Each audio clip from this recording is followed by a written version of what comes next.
Je m'appelle Jean-Claude Génaud, j'ai 59 ans, je vis en Alsace. Professionnellement, je suis écologue dans un parc naturel régional et je m'intéresse depuis très longtemps à la nature et particulièrement pour moi à la nature sauvage, mais c'est presque une redondance.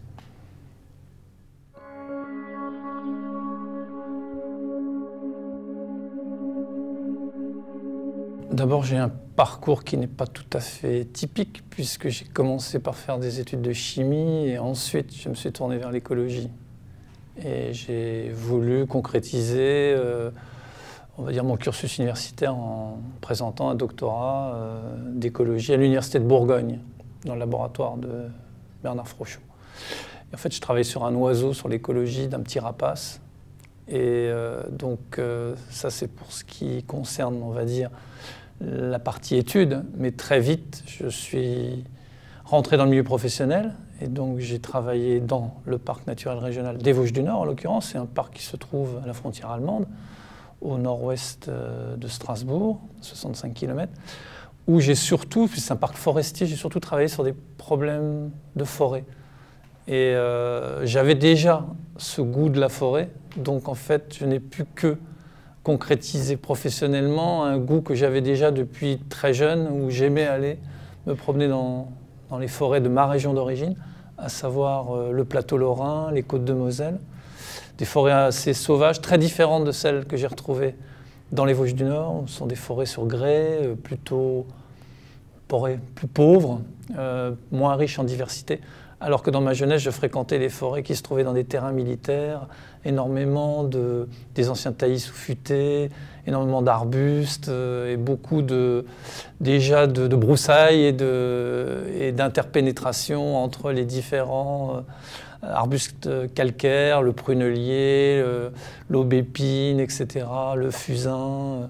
Donc j'avais déjà ce goût en moi, mais je ne l'avais pas encore vraiment ressenti, ni retranscrit professionnellement. Donc c'est surtout sur les problématiques forestières que je travaille.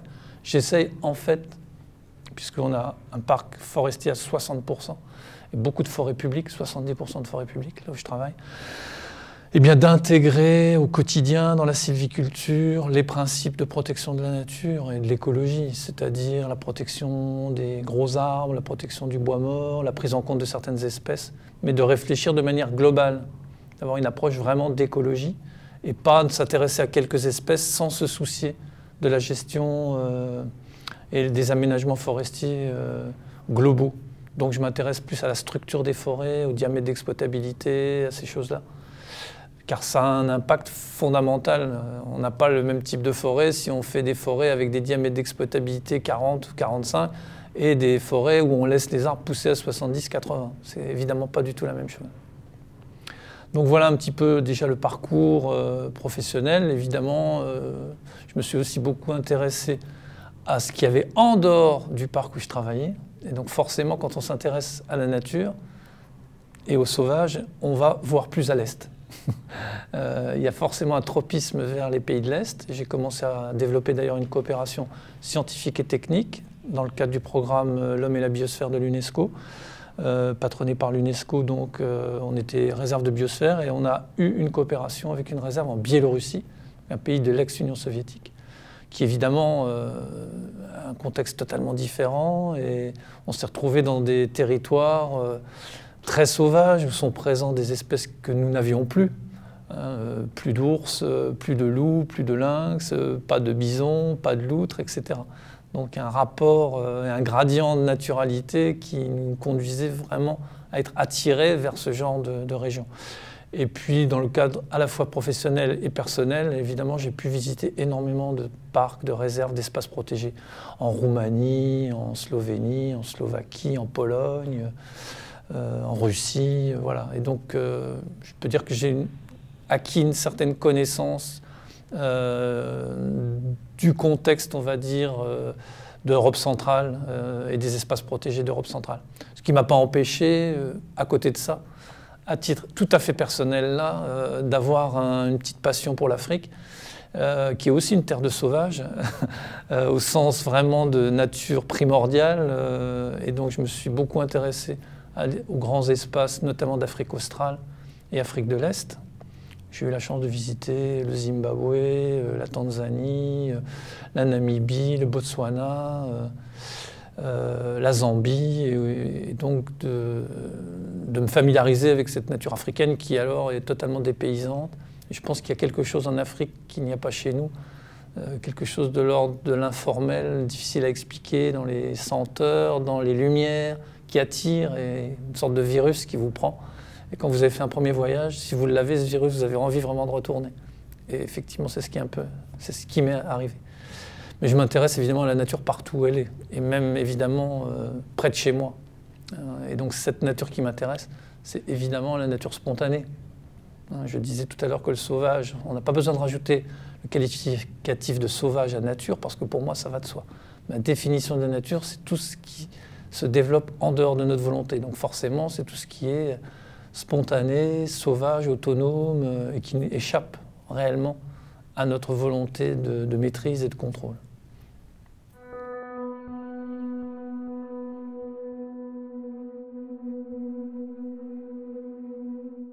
Si on cherche à savoir quelle est la différence en matière de gestion forestière entre gérer la biodiversité, le terme évidemment qui est devenu maintenant incontournable, ou gérer la nature dans sa globalité, sous-entendu le sauvage, en quoi les choses sont très différentes, c'est qu'en passant du mot nature au mot biodiversité, on a perdu énormément de choses.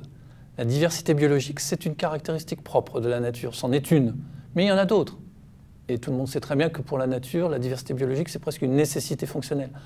Or, on la restreint actuellement dans une acceptation et dans une compréhension de collection d'espèces, comme si ces espèces n'étaient pas en lien les unes avec les autres, alors que derrière le mot nature, il y a d'autres concepts, d'autres propriétés, la fonctionnalité, la spontanéité, que sais-je. Pourquoi ne pas rajouter la beauté?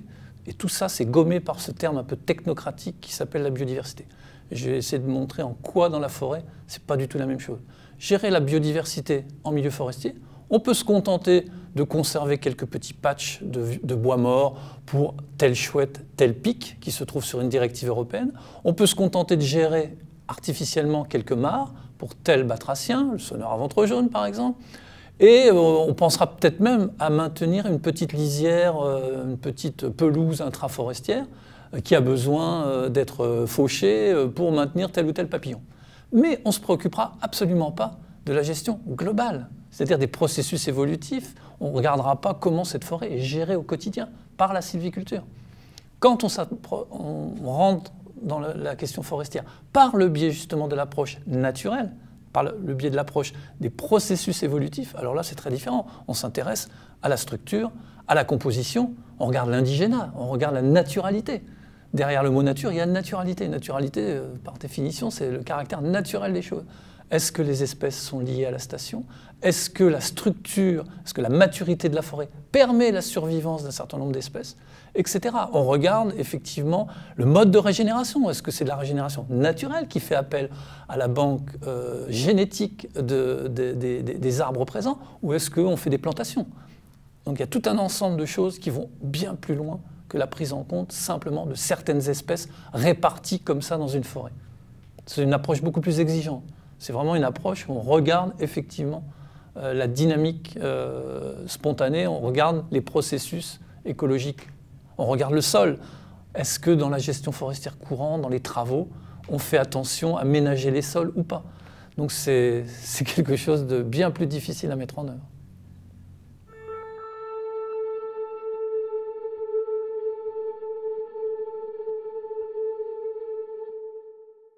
Bien sûr, le choix d'intervenir ou pas dans la nature, et notamment en termes de protection de la nature, dans des espaces dits protégés, n'est pas seulement un choix technique. C'est évidemment un choix culturel, philosophique, éthique. Et on se rend compte que le choix actuellement très dominant, c'est celui de jardiner la nature. Parce qu'en fait, on ne veut pas préserver la nature au sens de sa définition, c'est-à-dire quelque chose qui va nous échapper, quelque chose qui, chez nous, en milieu tempéré, en France, évolue forcément vers de la forêt, majoritairement. On aime les milieux ouverts, et donc on veut reproduire finalement une nature qui nous plaît, une nature composée essentiellement de milieux pionniers qu'on entretient en permanence pour pouvoir effectivement maintenir soit des espèces, soit des habitats liés à ces milieux dits ouverts. Alors qu'est-ce qui culturellement fait qu'on a un attachement remarquable? Ce n'est pas le mien, évidemment. J'ai de grandes difficultés, je me rends compte, à faire passer le message de laisser faire la nature. Probablement, c'est un ensemble de raisons. Ayant bien connu François Terrasson et lui ayant consacré un essai biographique, ce penseur radical de la nature qui était François Terrasson, il avait son explication. On a peur de la nature, on a peur de cette matrice éternelle qui nous ramène à notre finitude, comme dit Robert Harrison dans l'essai imaginaire sur la forêt. Et donc, on veut absolument maîtriser tous les phénomènes naturels, tout ce qui pourrait conduire à quelque chose qui nous dépasse et qui nous effraie dans le fond. Et je pense que derrière cette volonté de maintenir en permanence des milieux ouverts, il y a cette peur réellement de la forêt, des forêts spontanées, de la broussaille. Il n'y a qu'à regarder comment sont traités la ronce, les vases, les vermines, les eaux croupissantes, enfin, toutes ces choses que... On préférera les eaux claires justement aux eaux croupissantes, on préfère évidemment un jardin bien ordonné plutôt qu'une friche. La friche, c'est vraiment l'exemple extraordinaire de non-compréhension de ce qu'est le retour de la nature, quoi. Et le refus de cette nature qui revient. Donc je pense qu'il y a un vrai blocage psychologique, philosophique, culturel qui fait que les gens ont réellement peur d'une nature spontanée.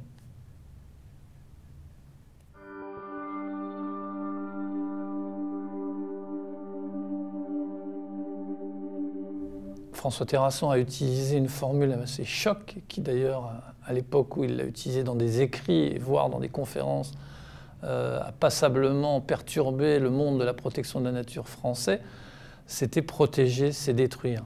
C'est très fort puisque les protecteurs de la nature ont au contraire le sentiment en agissant de faire le bien, c'est-à-dire de protéger la nature. Pourquoi est-ce que François Terrasson a dit ça? Parce qu'il avait une définition de la nature qui est celle de nombreux penseurs et de nombreux d'ailleurs amoureux de la nature. La nature, c'est ce qui se développe en dehors de notre volonté. La nature, disait-il, c'était la quantité d'absence de volonté humaine. Dès lors, si on intervient pour jardiner la nature au profit d'une espèce, au profit, quelle qu'elle soit d'ailleurs, et quelle que soit cette justification, on détruit la nature spontanée. On ne lui permet pas d'agir et donc on agit contre nature. D'où son expression, protéger, c'est détruire.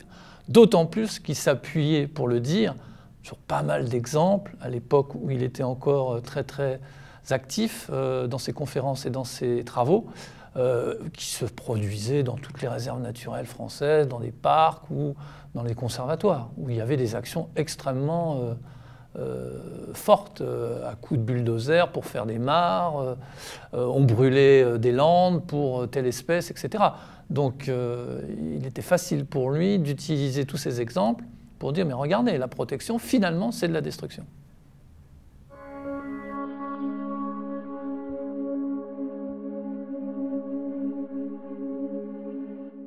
Je pense hélas que l'interventionnisme dans la nature, dans les espaces protégés, est un phénomène beaucoup plus large qu'on le peut penser, même si, à l'échelle européenne, on pourrait trouver des déclinaisons. Habitant dans une région frontalière de l'Allemagne, je vois des différences, notamment dans l'acceptation du sauvage. Les Allemands ont par exemple deux expressions pour parler du paysage. Ils ont Kulturlandschaft, pour le paysage culturel, c'est-à-dire, par définition, quand on dit paysage, c'est le fruit des interactions entre les activités humaines et la nature, sous-entendu spontanée, et le Naturlandschaft, c'est-à-dire le paysage naturel qui ne doit rien à l'homme. Alors que nous, quand en France on parle de paysage, ça va de soi, c'est le paysage façonné, c'est-à-dire que c'est celui qu'on a autour de nous, partout, dès qu'on sort d'une ville. Et donc, pour revenir à la protection de la nature telle qu'elle est déclinée dans le monde occidental, et voire même à l'échelle maintenant mondiale, on est dans le management, dans le wildlife management voulu par les Britanniques, que ce soit en Afrique, en Asie, partout ailleurs. On transfère des espèces d'un parc à l'autre, enfin, on a un interventionnisme très fort et très poussé pour sauver des espèces, voire des espaces, qui fait que ça n'a plus grand-chose à voir avec l'esprit de la protection au départ, ce qui était de dire il suffit de laisser la nature faire et ce sera très bien comme ça. Alors, Pourquoi, effectivement, il y a de tels, comment dire, déterminismes à intervenir et à ne pas laisser faire la nature? On revient à cette chose évoquée déjà tout à l'heure. Je pense qu'il y a des raisons philosophiques, religieuses, judéo-chrétiennes en particulier pour nous, habitant en France, notamment un anthropocentrisme qui fait que la nature est comme un objet et qu'on considère qu'elle nous est due et que tout ce qui se passe dans la nature doit être maîtrisé, contrôlé par les humains, qu'elle soit nature protégée et qui plus est nature protégée, ou bien qu'elle soit une nature utilisée pour nos besoins, nos ressources alimentaires ou autres, économiques. Je pense qu'il y a vraiment un déficit de sensibilité très fort, un sentiment de nature qui manque et qui fait que les gens ne sont pas capables, sont trop effrayés sans doute par ce que la nature peut devenir. Elle leur renverrait à ce moment-là l'image que il y a nous, les hommes, et puis il y a une nature qui peut très bien exister sans nous. Elle nous ramènerait à plus d'humilité. Et c'est cette, sans doute, arrogance humaine qui est propre un peu à toute la civilisation américano-européenne et même nippone, donc occidentale, mais qui va, à mon avis, bien plus au-delà, quelles que soient les religions et quelles que soient même les cultures. On trouve cette volonté de maîtriser la nature comme une espèce de dominante, comme si elle était inscrite presque dans nos gènes, et qu'au contraire, les gens qui essaient d'échapper à ça et essayent de rappeler à nos contemporains que la nature peut très bien vivre sans nous, constituerait une sorte de réaction, certes, à la position dominante, mais très très marginale.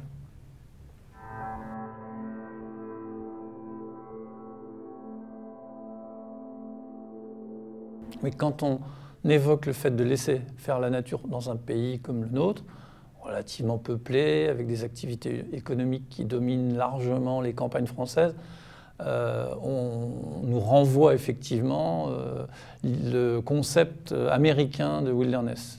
Alors je voudrais quand même dire que le concept wilderness est vraiment un concept américain. Quand on a étudié un petit peu d'où vient ce concept, pourquoi il est arrivé là, sur la table, notamment fin du 19e, début du 20e, jusqu'à ce fameux acte dans la loi américaine de 1964, qui crée des aires dites de wilderness, c'est toute l'histoire de l'occupation des États-Unis qui est derrière ça. Donc ce n'est pas reproductible en Europe. Qui plus est, derrière wilderness, il y a la notion de grands espaces dédiés à la nature. Or, l'Europe est un petit continent par rapport à l'Amérique du Nord, et donc déjà, ce n'est pas tout à fait comparable. Même si Aldo Leopold aimait à dire que toute surface est bonne à prendre pour le wilderness, même des petites surfaces, alors que lui, évidemment, la première aire qu'il a contribué à conserver dans le Nouveau-Mexique, c'était une aire qui faisait des centaines de milliers d'hectares dans les montagnes. Alors, ce que je voudrais dire, c'est que derrière l'idée de sauvage, on nous sort toujours, mais c'est pas possible, l'homme est partout.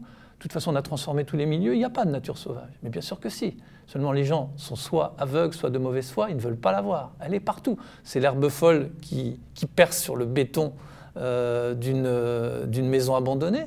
C'est l'animal qu'on ne pensait plus revoir et qui arrive au cœur des villes, le coyote à New York par exemple, ou le puma qui revient dans certaines villes, etc., ou les loups qui fréquentent la banlieue de certaines villes de Roumanie. Pourquoi pas d'ailleurs bientôt en France, les loups porte de Paris.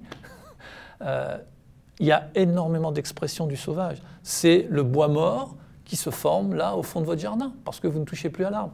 C'est le lierre qui grimpe sur un mur. Donc on arrête de dire que la nature n'existe pas, elle existe toujours et encore. Et même si vous l'empêchez d'arriver à un endroit, elle reviendra par un autre. Le plus bel exemple quand même, ce sont malheureusement des aires totalement abandonnées par la force des choses, comme par exemple la région de Tchernobyl et la réserve radiologique qui ceinture la centrale qui a connu la catastrophe du 26 avril 1986. Il s'avère que maintenant, dans un rayon de 30 km, il n'y a plus de vie humaine, et pour cause, l'homme a inventé, comme le disait François Terrasson, la première zone dont il s'est exclu, où il ne peut plus vivre. Par contre, la faune et la flore a très très vite réagi. La nature a horreur du vide, et malgré le taux de contamination important, la nature a repris le dessus. Des phénomènes de prédation, des prédateurs qui reviennent, des fossés qui redeviennent marécageux, des forêts qui sont en libre évolution. Enfin, voilà, La nature nous montre ce dont elle est capable en permanence de recréer de la vie et de la diversité. C'est ça. Le sauvage, c'est une puissance. Le sauvage, c'est un élan vital qui existe partout où vous vous tournez pour laisser 10 ans, 20 ans, 30 ans. Même si vous revenez, même si vous aménagez cette nature, elle reviendra tôt ou tard à un autre endroit ou au même endroit. Donc c'est ça que les gens ne veulent pas voir, c'est que c'est permanent. Le sauvage est toujours là. Même si on veut artificialiser à outrance des paysages, vous l'abandonnez 10 ans, 20 ans. C'est pour ça qu'au concept de wilderness, je préfère en Europe, et particulièrement en France, le concept de nature férale. C'est-à-dire une nature qui a été domestiquée, et Dieu sait que la nature européenne est domestiquée depuis des siècles, voire des millénaires, qui, par le biais d'aléas économiques, climatiques et autres, enfin sociétaux, tout d'un coup peut laisser la bride sur le cou à la nature. La nature revient, et elle revient très vite. Et elle fait des friches, elle fait des forêts spontanées. Et si on a la sagesse de laisser certaines de ces forêts, ça peut nous donner des forêts matures. Ce seront nos forêts, entre guillemets, vierges de demain, si on a justement la sagesse d'en laisser, ne serait-ce que pour permettre à nos descendants de voir ce dont la nature est capable quand on lui laisse à la fois le temps et l'espace.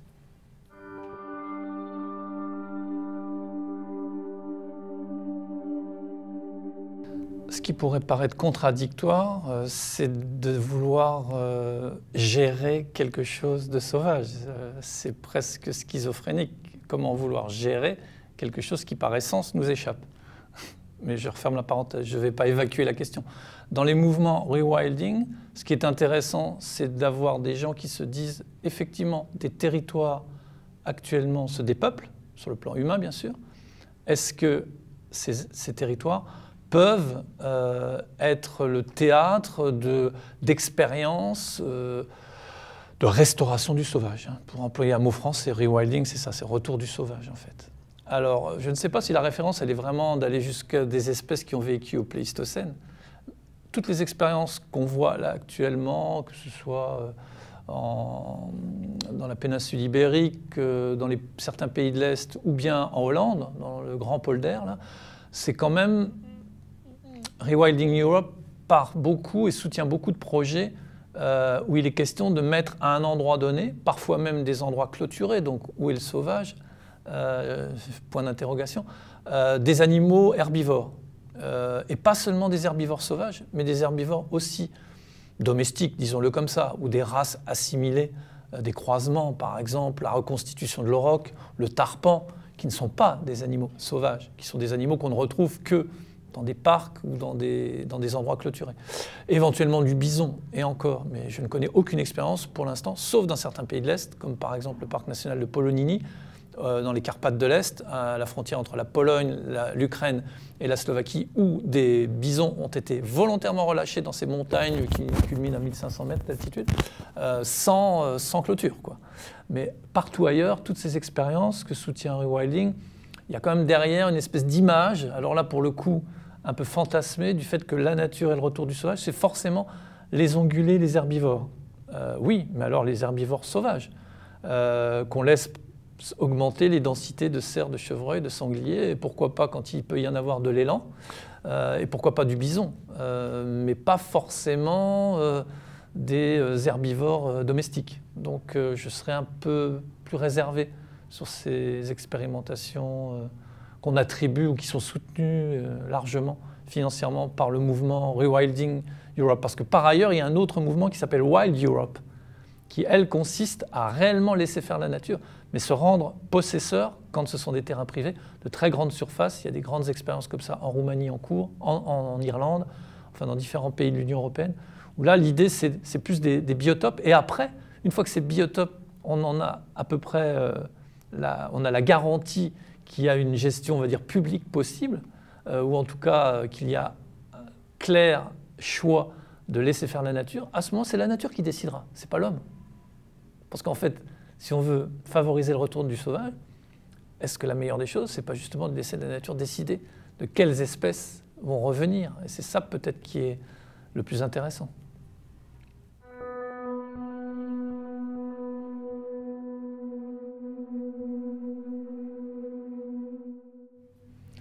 Alors il est certain qu'aujourd'hui, si on veut se demander, mais finalement, alors qu'on gère tout, tous les espaces sont sous le contrôle de l'homme, où est le sauvage? Il nous éclate dans la figure sous sa forme actuelle de ce que moi je qualifie de nature férale, à travers les friches, qu'elles soient herbacées, qu'elles soient buissonnantes, les forêts spontanées, donc ce sont des friches qui finalement évoluent gentiment vers la forêt, et aussi à travers des plantes qu'on qualifie souvent d'invasives, que je qualifierais moi en tant qu'écologue de néophytes, hein, des plantes qui sont transférées volontairement ou involontairement de leur continent ou qui s'échappent de jardin et qui tout d'un coup sont naturalisées et se développent spontanément, donc par définition relèvent de la nature et du sauvage. Tous ces éléments, pour moi, sont le symptôme que la nature est en train de changer. Et elle change pourquoi? Ne nous voilons pas la face, on nous parle de changement climatique, la température qui augmente influe forcément sur les organismes vivants, le taux de gaz carbonique qui augmente influe aussi sur les écosystèmes, les apports de nitrates atmosphériques, ça influe, la chimie des sols, puis toutes les activités humaines qui transforment des sols en les tassant, en les drainant, en y accumulant des polluants, etc. Donc tout ça, plus des espèces qui changent d'un continent à l'autre et qui sont de fait non plus la cause de problèmes, mais plus finalement les indicateurs de changement plus profonds, me font dire qu'effectivement, nous sommes là actuellement dans des nouveaux écosystèmes qu'il va nous falloir redéfinir. En l'occurrence, les écosystèmes qui échappent à notre volonté, qu'on voit souvent sur les pentes maintenant, les piémonts de toutes les montagnes françaises, ces friches, toutes ces forêts spontanées, toute cette nature férale, qu'est-ce qu'on en fait? Est-ce que cette part du sauvage, qui explique probablement d'ailleurs la progression ou le retour de certaines espèces qu'on n'attendait plus, comme le loup, est-ce que cette part de sauvage, notre société du XXIe siècle, est prête à l'accepter? Et quel est le projet d'une société, un projet discuté, un projet démocratique pour cette nature? Est-ce qu'on est prête, est-ce qu'on est prêt, cette société est-elle prête à accepter de laisser certains de ces milieux en libre évolution?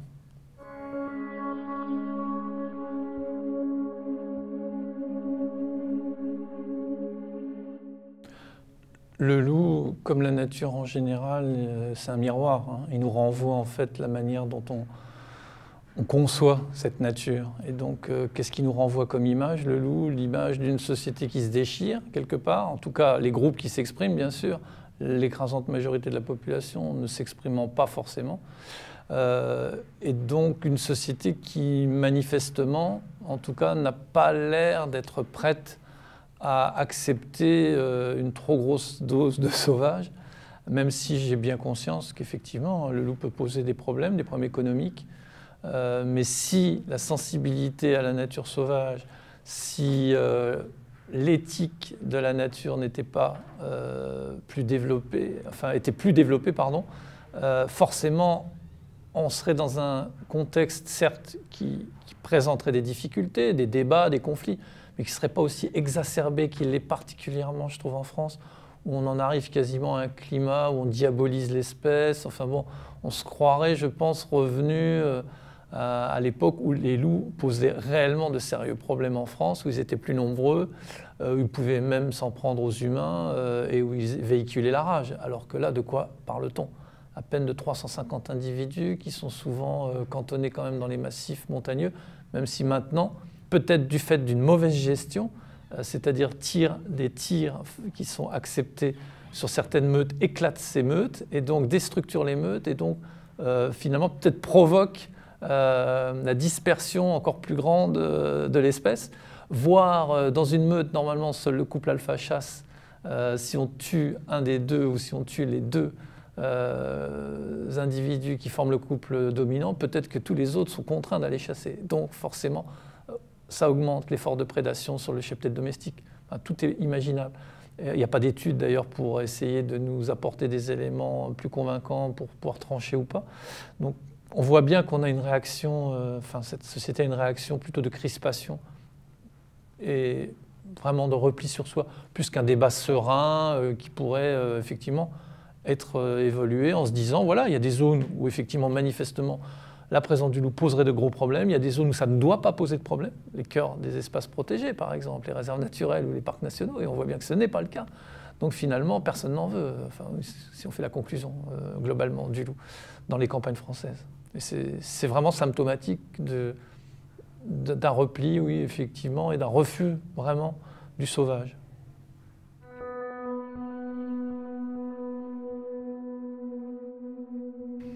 Effectivement, les plantes invasives dans les espaces protégés traduisent assez bien la vision fixiste de la nature, de beaucoup de protecteurs et de gestionnaires, même parfois de certains scientifiques. Mais quand on est évolutionniste, quand on a la vision réellement de la dynamique, à la fois sur des pas de temps extrêmement importants, mais on se rend compte que tout ce travail-là est quasiment un travail vain, un travail un peu de Shadok, lutter contre la puissance massive qu'ont des espèces qui réussissent parfaitement, les néophytes, les fameuses plantes invasives, ou d'autres espèces, ou le loup, montre bien qu'on n'a pas vraiment compris ce qu'est la nature.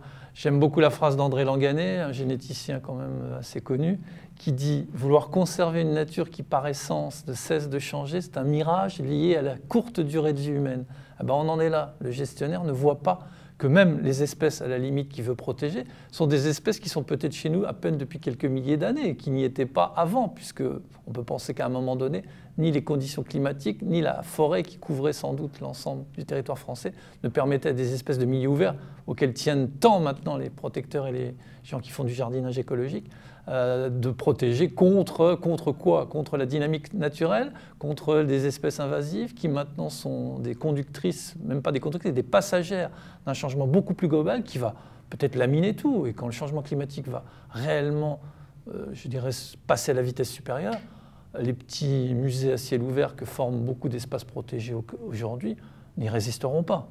Vraisemblablement, j'imagine pas que les botanistes vont aller arroser leurs plantes chéries pour les maintenir. Donc on serait là réellement dans la phase ultime du travail de jardinier, quoi. Donc réellement, on a vraiment deux grandes tendances là qui ne sont pas du tout compatibles. Soit ce qui est intéressant, c'est le processus dynamique, les processus évolutifs, auquel cas la meilleure des choses à faire, c'est de laisser, quand un espace est dit protégé, de laisser faire la nature. Soit on est réellement dans une vision fixiste, mais qui est une vision qu'à mon avis, là, prochainement, les grandes évolutions qu'on connaîtra va condamner d'elle-même.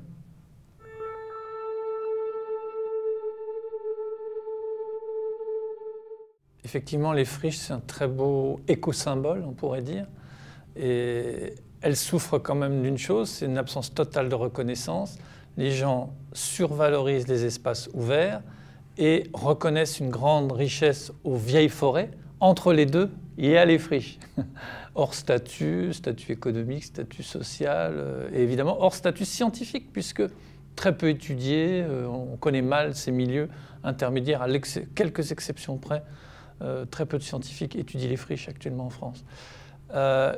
Les friches, si elles sont intéressantes, pour moi, ce n'est pas sous l'angle de qu'est-ce qu'elles pourraient abriter que la société puisse utiliser demain, aujourd'hui ou après-demain. Quel que soit le mode de gestion plus ou moins durable. Non, il ne faut pas retomber dans ce piège. Si on raisonnons conservation de la nature, raisonnons espace protégé. Où est le vivier? Où est l'espace de développement possible d'une politique de conservation de la nature en France? Je ne le vois que dans ces milieux-là, des milieux spontanés qui sont légion en France, mais qui posent un problème. Le problème, c'est que leur statut. La plupart de ces espaces ne sont pas des espaces publics, ce sont des espaces privés. C'est d'ailleurs bien ça qui fait qu'ils se protègent tout seuls, sans problème. C'est le morcellement, c'est le fait qu'il est très difficile d'aller faire des remembrements dans des zones déjà forestières, couvertes de forêt, et que malgré des tas de tentatives d'essayer de faire du pâturage, malgré quelques usages qui persistent, il y aura toujours de la chasse, il y aura un peu de cueillette et ceci, mais la forêt reprend le dessus et c'est la dynamique de la forêt qui est la plus forte. Mettre en place une politique de conservation de la nature me fait peur, parce que si elle a comme présupposé les mêmes réactions idéologiques que la conservation de la nature qui nous a menés à l'impasse dans laquelle on est aujourd'hui, c'est-à-dire une politique fixiste alors qu'on ne voit pas les grands changements qui s'annoncent avec le changement notamment du climat, et d'autres, les changements globaux, appelons-les comme ça, ça ne servira à rien. Je pense qu'il y a une vraie révolution de nos états d'esprit, à tous, les scientifiques, les gestionnaires, les pouvoirs publics, etc., et qui reconnaissent la valeur, je dirais, presque psychologique de ces espaces. En fait, ces espaces, leur seule justification, c'est qu'ils soient là. Ça devrait suffire. C'est comme ça qu'Edward Abbey, un activiste américain, définissait le wilderness pour lui. Il ne cherchait pas à savoir si c'était riche pour la nature. Il dit, il n'y a qu'une seule justification, ça doit exister parce que c'est. Because it is, il disait. Et voilà, ça n'a pas d'autre justification. Le fait de savoir que c'est là, déjà suffit comme simple capacité d'imaginer qu'il y a des espaces comme ça, en libre évolution. Ça doit, et ça devrait, pour les gens qui se sentent liés à la nature, avoir une puissance d'évocation, de liberté. C'est un espace de rêve et de liberté. Même si on n'y va pas, à la limite, on s'en fiche. Ce qui compte, c'est que ça existe.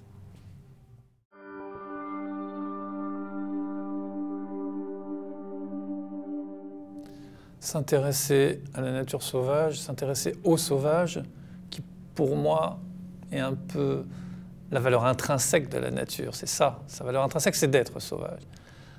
Effectivement, relève probablement, enfin pour moi en tout cas, d'une vision écocentrée, c'est une vision d'ensemble où l'homme se sent relié à la nature. Et respecter le sauvage, c'est comme dans un couple. Si l'homme forme un couple avec la nature, avec le sauvage, ah ben, s'il ne se veut pas dominateur, il laisse de la place au sauvage. Et quelque part, un recentrement de ce type, c'est-à-dire se sentir relié à la nature, écocentriste, s'il faut lui donner un nom dans la typologie des éthiques, et non pas anthropocentriste, tout ramener à soi, eh bien ça veut dire qu'on se donne des limites à ses actes, à sa manière de se développer, on donne des limites à la culture. C'est clair, si on veut que l'autre existe, il faut lui laisser de la place. L'autre, ce sont les non-humains. C'est la nature dans son ensemble. Donc, on voit bien à quoi ça nous mène. Ça nous mène à des choix cornéliens, alors qu'on est parti dans une société de la croissance, dans un monde fini et du développement perpétuel. Donc, je mesure en disant ça toute la difficulté de ce changement. C'est, je dirais pas mission impossible, mais comment obtenir ça? Alors si on se tourne vers un exemple de cette nature spontanée, les friches qu'on évoquait tout à l'heure, il y a dans la friche une capacité d'émerveillement que les gens peut-être qui n'ont pas l'habitude de fréquenter ces milieux ne peuvent pas ressentir parce qu'ils la cataloguent, ils acceptent que la société bien pensante, la technocratie, tout ce qu'on veut, a classé ces milieux comme inintéressants, homogènes, banals, etc. Alors que c'est évidemment tout le contraire. Ce sont des grands laboratoires de la vie et de la diversité, etc. Et donc, on le sait parce qu'un certain nombre de milieux dits de friches sont maintenant dans des réserves naturelles, intégrés dans des processus de comptabilité, etc. C'est le cas, par exemple, de la réserve naturelle des Gorges de l'Ardèche, qui est un milieu extraordinairement féral par excellence. Toutes ces pentes étaient plus ou moins pâturées et ça se reboit spontanément avec maintenant quelques décennies, avec du bois mort, avec des retours d'espèces, une diversité fantastique qui, à mon avis, n'existait pas quand les paysages étaient pourtant ouverts. Donc il y a une capacité d'émerveillement face au spontané, face à ce que la nature est capable de faire seule, face à ce que j'appelle son génie biologique par excellence, par rapport à notre génie écologique à nous. Et s'il fallait effectivement que les gens, comment sensibiliser à la friche, il faudrait peut-être passer par effectivement du contact visuel, il faudrait passer par le fait que les gens acceptent un petit peu de libérer leurs émotions, parce que le sauvage en face, c'est le sauvage en nous. Donc si on est sans arrêt dans des postures de contrôle, on n'arrivera pas à ressentir la puissance évocatrice là, dont je parle, à savoir que la friche, c'est vraiment un extraordinaire élan de vie.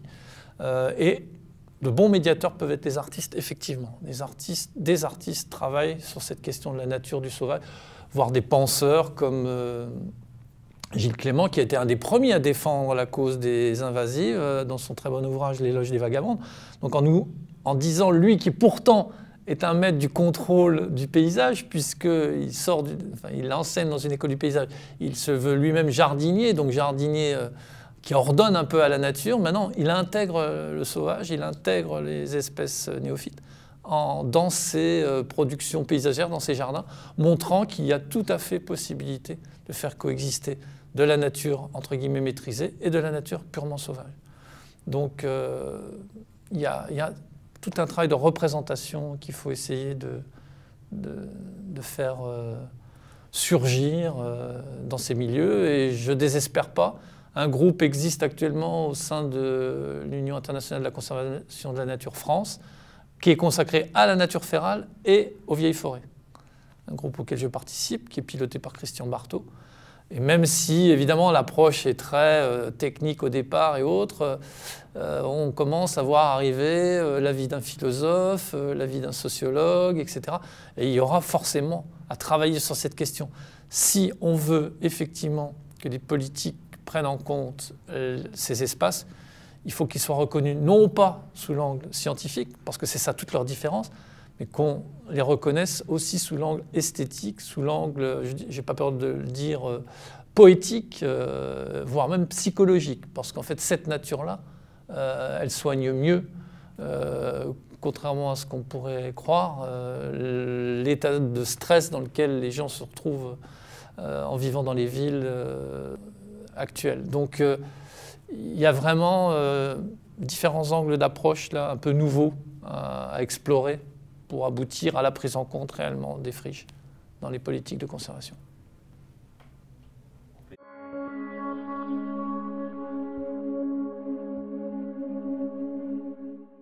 Alors attention, si on veut se sentir lié à ces nouvelles formes de nature, et notamment de la nature spontanée, de la nature en libre évolution, il faut bien qu'on ait affaire à une société ou à des gens qui acceptent de ne plus être le roi de la création. C'est-à-dire qu'on est dans un lien équilibré avec ce sauvage. Et donc que les usages qu'on pourrait avoir envie de développer soient réellement respectueux. On ne repart plus là dans vouloir exploiter une ressource. Si on le fait, alors on le fait, mais on sait très bien qu'on risque de modifier la trajectoire même de la nature. Il faut il faudra être capable de distinguer les usages qui modifient les trajectoires naturelles, plus ou moins profondément, de celles qui ne le font pas. Et donc c'est là tout l'enjeu. Mais c'est en même temps une très bonne réflexion pour nous, une bonne réflexion sur c'est quoi l'usage d'une terre, hein, Léopold appelait ça le land, comment peut-on utiliser une terre sans la spolier? Parce que c'est ça le problème de fond. Qu'on soit chasseur-cueilleur ou qu'on soit agriculteur du néolithique, je pense que c'est le défi auquel l'homme est confronté depuis qu'il existe. Donc, si on se projette là dans une humanité qui va à 9 milliards, la France qui continue à augmenter sa population, ne rêvons pas. Il faut que si on puisse faire accepter plus facilement des coins de nature sauvage, que cette nature sauvage ne soit pas loin, éloignée, très très loin, que les gens verront ou ne verront pas de temps en temps pendant leurs vacances ou en déplacement. Il faut qu'il puisse y avoir des coins de nature sauvage dans les villes, au cœur des villes. Et là, on vient vers des aménagements. Et donc, il faut laisser une part aussi au spontané dans les aménagements urbains. Quand on dit la nature en ville, ce n'est pas simplement accepter qu'il y ait des nichoirs hirondelles en dessous des toits. C'est vraiment laisser des coulées vertes, ne pas avoir le syndrome du tout sécurité en ne laissant pas des coins buissonnants. Comme j'en ai vu un très beau d'ailleurs au cœur de la ville de Villeurbanne, un endroit qui s'appelle le Jardin Jordan, tout petit mais absolument pas géré. J'étais tellement étonné que j'en étais estomaqué. Des arbres, tout. Il y a juste une allée et c'est tout. Et pourtant, ce n'est pas un endroit, je pense, qui est dégradé par les habitants. Les gens ne font que traverser, que passer.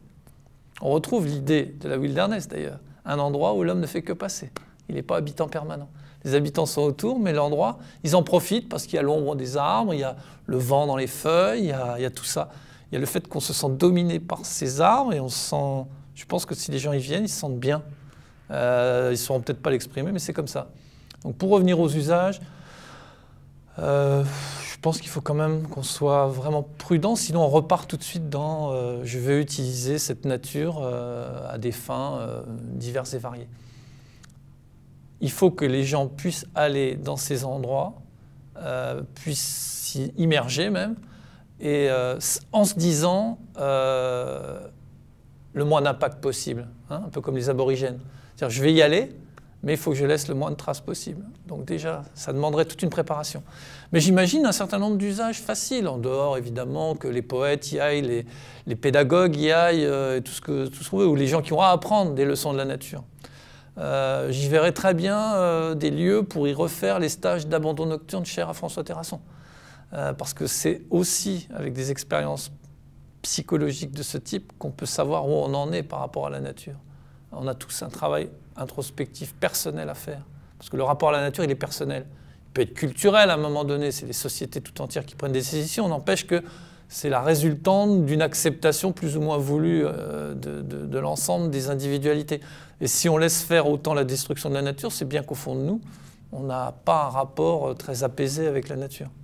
On a des comptes à régler. Et les stages de peur de la nature permettent aux gens de se confronter la nuit, seuls, dans des coins sauvages, à leur peur, en fait. La plus grande peur, c'est la peur de la peur, évidemment. Mais ça, on le découvre qu'après. Et donc ça, ce serait quelque chose de très intéressant. Il faudrait développer tous ces stages d'éco-psychologie qu'on voit un petit peu de manière très marginale encore actuellement. Et pour moi, les stages peur de la nature, ça rentre dans cette logique-là, avec après un accompagnement et tout. Et ce serait vraiment une première étape intéressante.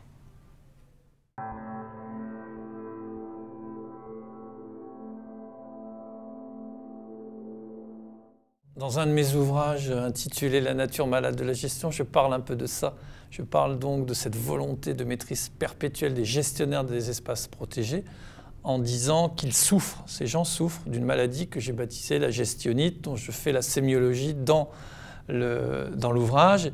Et j'essaye de me dire que finalement, alors, contrairement à ce que dit le titre, ce n'est pas la nature qui est malade de la gestion, même si elle en souffre, c'est les gens. C'est les gestionnaires qui sont malades. Ils sont malades, donc ils souffrent de cette maladie. Et j'essaye de proposer des solutions pour guérir la gestionnite. Comment est-ce qu'on peut guérir un gestionnaire qui est à ce point interventionniste, qui ne laisse jamais la nature s'exprimer, qui se trouve toutes les bonnes raisons de ne pas le faire, etc. Même si j'ai animé, lors de certains colloques consacrés à la naturalité, des tables rondes avec des gestionnaires qui me faisaient part de leurs témoignages et montrant à quel point c'est difficile de vouloir arrêter, sortir de la gestion ou infléchir tant toute la communauté, tous les acteurs ruraux, etc. sont tellement habitués à voir l'intervention comme une norme qu'aujourd'hui, il faut quasiment s'excuser si on veut ne pas intervenir, voire supplier à genoux ou argumenter. Alors qu'il n'y a pas besoin d'argumenter pour intervenir, et quoi qu'on fasse. Donc c'est quand même terrible de faire ce constat. Eh bien, parmi les cures que je propose aux gestionnaires pour sortir de l'addiction de la gestion interventionniste, il y a par exemple, un truc tout bête, c'est on a un terrain, on en est gestionnaire, au lieu d'intervenir sur 100% de la surface, eh bien progressivement, on n'intervient que sur 70 ou 80, puis après 50, etc. Et puis on regarde ce que ça fait, on se dit que finalement peut-être que c'est pas si mal que ça. Et on habitue aussi ces visiteurs, on habitue tout son cercle habituel d'acteurs à accepter plus facilement ce que fait la nature, en se disant aussi que c'est gratuit. C'est gratuit, donc ça ne coûte rien. Alors que là, on est sur un argument qui est à double tranchant, hein, parce que comme disait François Terrasson, des métiers à ne rien faire, vous n'y pensez pas. Mais on ne fait pas rien quand on laisse faire la nature. On observe, on peut éduquer, faire passer l'idée, on peut former, et on peut effectivement étudier. Ce que les gestionnaires ne font plus. Ils n'étudient même pas. Ils sont plus dans l'intervention au quotidien. Ils ont le nez dans le guidon. Finalement, ils ne savent pas trop forcément d'où vient leur milieu. Certains ne font même pas de travaux historiques pour savoir d'où vient le milieu. Et ne se posent pas trop la question de savoir où il va. Alors, en tout cas, pas au-delà de l'échelle d'un plan de gestion. Comme si on pouvait gérer la nature à l'échelle de 4-5 ans, ce qui est le cas généralement dans les plans de gestion ou les documents d'objectifs des zones Natura 2000. Donc voilà. J'ai envie de dire qu'il faut habituer les gestionnaires progressivement à transformer leur attitude. Il y en a avec qui ça ne marchera forcément pas, mais il y en a qui sont prêts. Il y en a qui sont prêts à le faire, c'est clair. Ils ont envie aussi. Ils se disent « et pourquoi pas ?» Ça et là, on voit des expériences qui commencent à germer.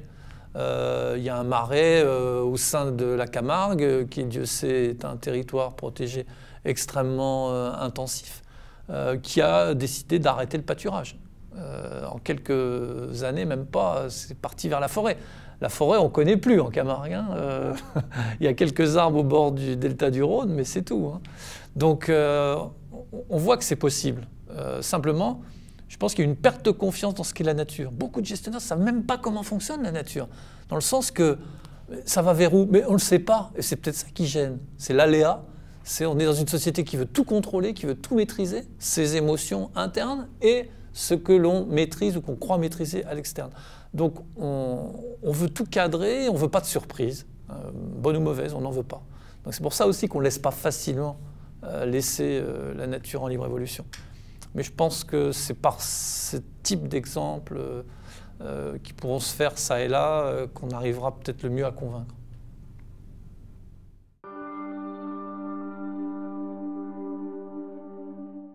Ah, mais pour moi, le sauvage a un très très bel avenir, malgré tous les constats qu'on a pu faire, qu'on fera encore, sur la maîtrise, le contrôle, tout ça est vain. Comme je l'ai dit dans la phrase du généticien André Langanet, la nature est la plus forte, la nature est partout, elle s'exprime au cœur des villes, dans les délaissés, dans le tiers paysage cher à Gilles Clément, dans les endroits, les no man's land. La plus belle réserve naturelle de la péninsule de Corée, c'est à la frontière entre la Corée du Nord et la Corée du Sud.